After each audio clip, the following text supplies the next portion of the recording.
House Bill 952 by Representative Miller, Title III, Consumable Hemp Products, Regulation of Consumable Hemp Products, Definitions, Product Requirements, Limitations on Serving, Prohibit the Sale of Products to Minor. There were Senate floor amendments adopted. Rep. Miller.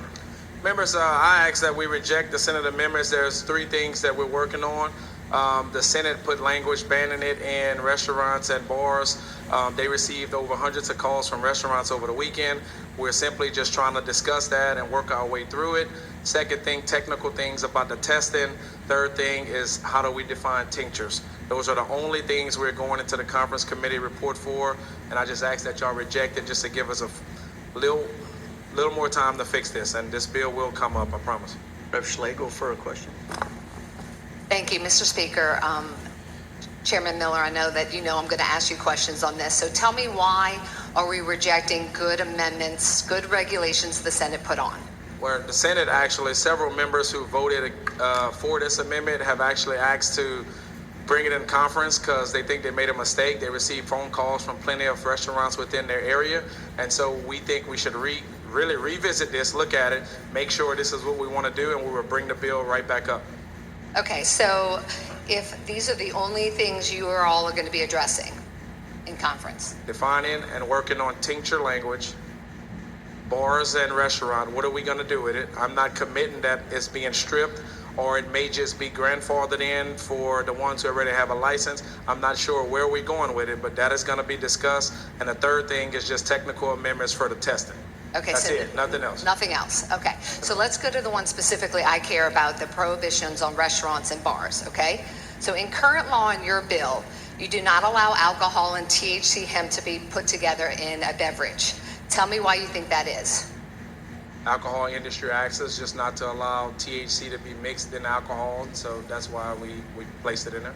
That's not the correct answer. Did you know that using cannabis and alcohol together drastically enhances the effects of each, increasing the impairment and increased risk for dangerous situations? Do you think that's why in law we had that we don't want to put alcohol and THC together?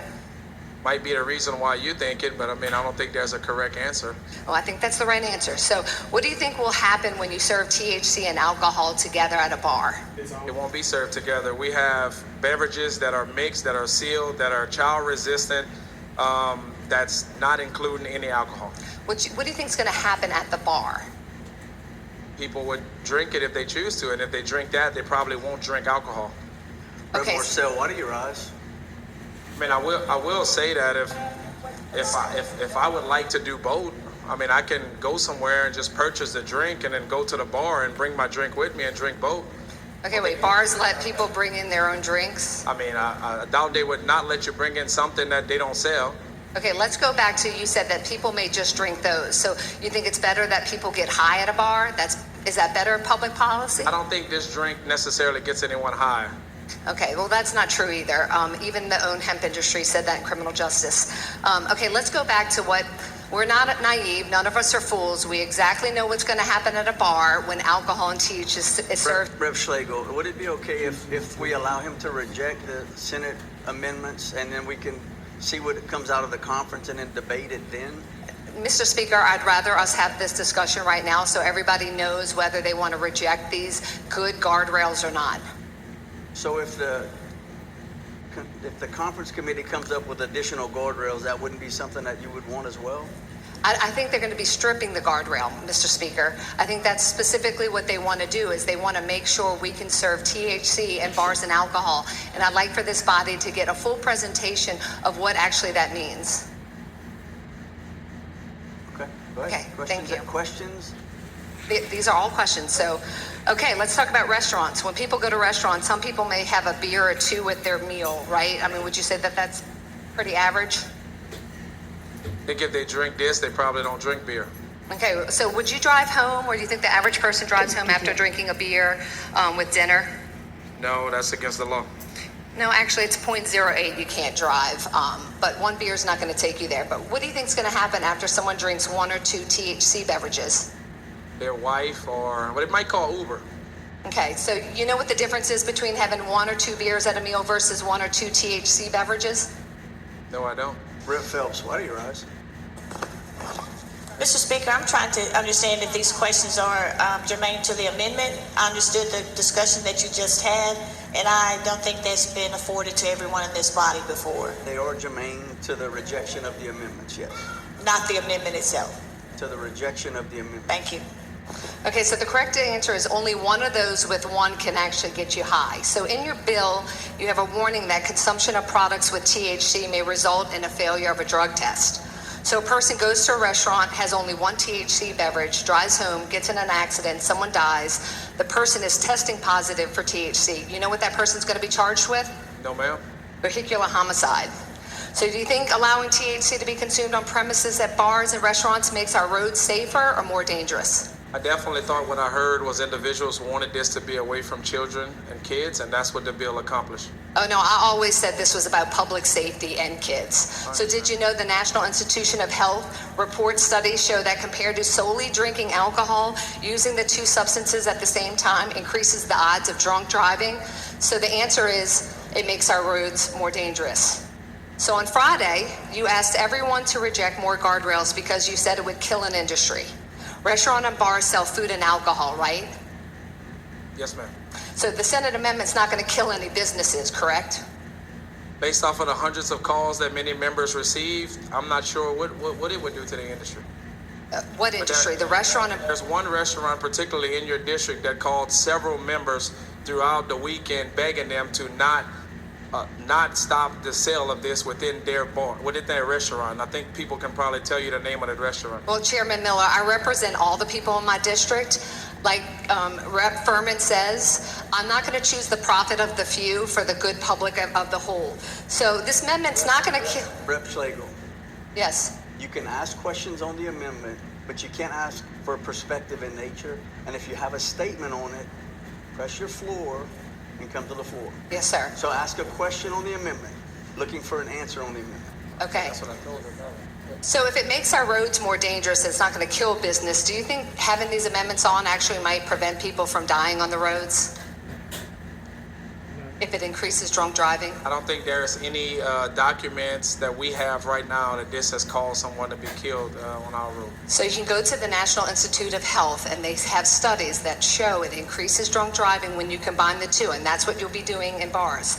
Okay, so last question. Not everybody go to a bar to drink. Some go there to be social and just talk to others. Not everyone drink liquor in a bar. And so what about the ones who are buying this in other places or on it and getting it from the pharmacies, and they have it in their pocket and they take a gummy or something while they're at the bar? If someone wants to consume both, you can consume it now. And let's remember, if you want to get it from the medical pharmacies, all you got to do is get online. I can pull it up on my phone. Okay, so we're discussing on-site taking THC at a bar. So Friday evening in the Speaker's office after the Senate vote, you promised us you would pass this bill no matter what. So during this process, if it fails in conference or whatnot, or if it fails right now, if we reject your rejection of the amendments, are you going to bring a motion to concur with the Senate amendments and pass this bill as promised? I promise you, one way or another, this bill will pass this session. Well, I hope members think about public safety. Rep. Stagney for a question. Thank you, Mr. Speaker. On the amendment, Chairwoman Slagle was talking about, it was a 1918 vote, wasn't it? Yes, sir. For the banning of in bars and restaurants. How many people are killed every year from alcohol? Man, that's a large number. It's about 174,000. So the hundreds of emails that I have received saying that this type of drink is an alternative to alcohol, wouldn't that save lives, not make it worse? If they're consuming less alcohol on the roads. I would agree. Listen, I hope you put it in the conference. You have kept your word about bringing a bill that has regulations more than that are already in place. I appreciate you continuing to do that. I would ask the body to please put it in the conference, allow you to get the work done, and then if the body wants to reject it at that time, they have the ability. Yes, and I think it's important to know that everything that we agreed to is in the bill. These last minute things that was added was never agreed upon. And listen, not just restaurants and bars, but you have convenience stores, everyone's calling us. I had a guy call me today and asked me to amend this bill to to put it in vending machines. I asked him if he was crazy. I said I could never pass this in this body. But just to tell you how far some people want us to go, we increased guardrails. We limited it tremendously in this bill, and we just want to have these discussions on these last few things that occurred without being agreed upon. Thank you, Mr. Chairman. Thank you, Mr. Speaker. Brett McCormick for a question. Hello. Thank you, Mr. Speaker. Representative, so you say that why you're wanting to reject these amendments, one of the things is they want to be able to have these drinks with THC in bars. Is that correct? You want to have that discussion? Yes, sir. Okay, that sounds good. I presume that these areas are already restricted to people 21 years of older. Is that correct? I mean, most people that work in the bar, whether they have a bar license, and so they're already IDing individuals to make sure they're 21 years old before they. So they're trained. Are they trained to be able to tell the age, to find out the age of the customer before they serve them? Is that correct? Yes, sir. And the ones we're discussing, they're currently doing it. They currently have their licenses. They currently are trained to do it, and we just want to go into conference to keep having these discussions with leadership. Do we grandfather them in? Do we keep it in, or do we take it out? And it's my understanding if they don't follow these rules, they lose those licenses. Is that correct? To be able to They sell would lose alcohol? that license and the alcohol license as well. Okay. Thank you. I appreciate all the work you've done, and I think I will be voting not to concur. Thank you. Rep. Marcel for a question. Thank you, Representative Miller, for your incredible work on this issue. Would you agree that a lot of the conversation around this issue had been about kids getting THC and drinking it? That's what I think the objective of the bill was initially, to keep it out of reach of kids and limiting the milligrams, et cetera. And it mostly was about drinks and gummies, and now all of a sudden everything else is coming into discussions. And so, yeah, and that's what I was going to ask you. So right now, children can't go into bars, can they? no, ma'am. I didn't think so. So what you're doing is continuing the discussion, going in a conference, just like any of the other bills that we've had, where somebody was trying to work something out on a particular issue, and you're trying to get to the best compromise. That's what I'm attempting to do. And this has nothing to do with children getting gummies or, this conversation from the real issue. We have senators said they received hundreds of calls on this topic after they voted on it, and so they asked me to bring it up in the conference. Well, I appreciate your work, and I appreciate your honesty regarding this piece of legislation, and thank you. Thank you.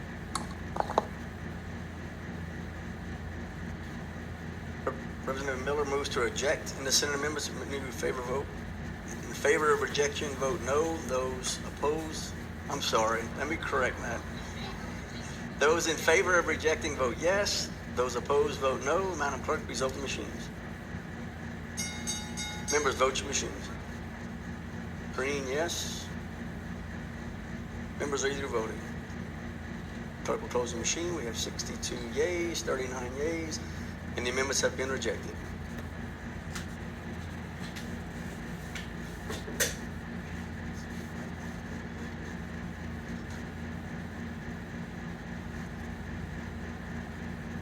Rep. Wright, can you come see? Can you come see?